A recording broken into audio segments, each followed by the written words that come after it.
ಕಳೆದ ತಿಂಗಳು ರಕ್ಷಣಾ ಪಡೆಯ ಮುಖ್ಯಸ್ಥ ಜನರಲ್ ಬಿಪಿನ್ ರಾವತ್ ಅವರ ಸಾವಿಗೆ ಕಾರಣವಾದ ಹೆಲಿಕಾಪ್ಟರ್ ಅಪಘಾತಕ್ಕೆ ಪೈಲಟ್ ದೋಷವೇ ಕಾರಣ ಅಂತ ತನಿಖೆ ತಿಳಿಸಿದೆ.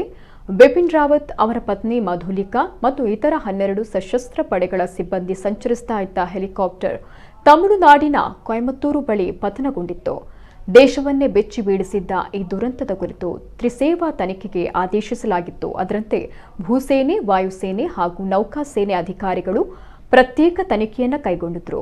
ತ್ರಿಸೇವಾ ತನಿಖೆಯನ್ನ ಪೂರ್ಣಗೊಳಿಸಿರುವ ತಂಡ ನಿನ್ನೆ ವರದಿಯನ್ನ ರಕ್ಷಣಾ ಸಚಿವ ರಾಜನಾಥ್ ಸಿಂಗ್ ಅವರಿಗೆ ನೀಡಿದೆ. ಭಾರತೀಯ ವಾಯುಪಡೆ ಮುಖ್ಯಸ್ಥ air chief marshal Vivek Ram Chaudhary, ರಕ್ಷಣಾ ಇಲಾಖೆ ಕಾರ್ಯದರ್ಶಿ ಅಜಯ್ ಕುಮಾರ್ ಮತ್ತು ತನಿಖಾ ಸಮಿತಿ ಮುಖ್ಯಸ್ಥ ಏರ್ ಮಾರ್ಷಲ್ ಮನ್ವೇಂದ್ರ ಸಿಂಗ್ ಅವರು ನಿನ್ನೆ ರಾಜನಾಥ್ ಸಿಂಗ್ ಅವರ ನಿವಾಸಕ್ಕೆ ತೆರಳಿ ವರದಿಯನ್ನ ನೀಡಿದ್ದಾರೆ.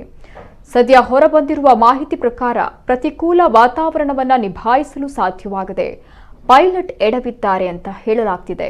ಅಪಘಾತಗೊಂಡ ಹೆಲಿಕಾಪ್ಟರ್ ತುಂಬಾ ಕೆಳಗಿನಿಂದ ಹಾರಾಡ್ತಾ ಇತ್ತು.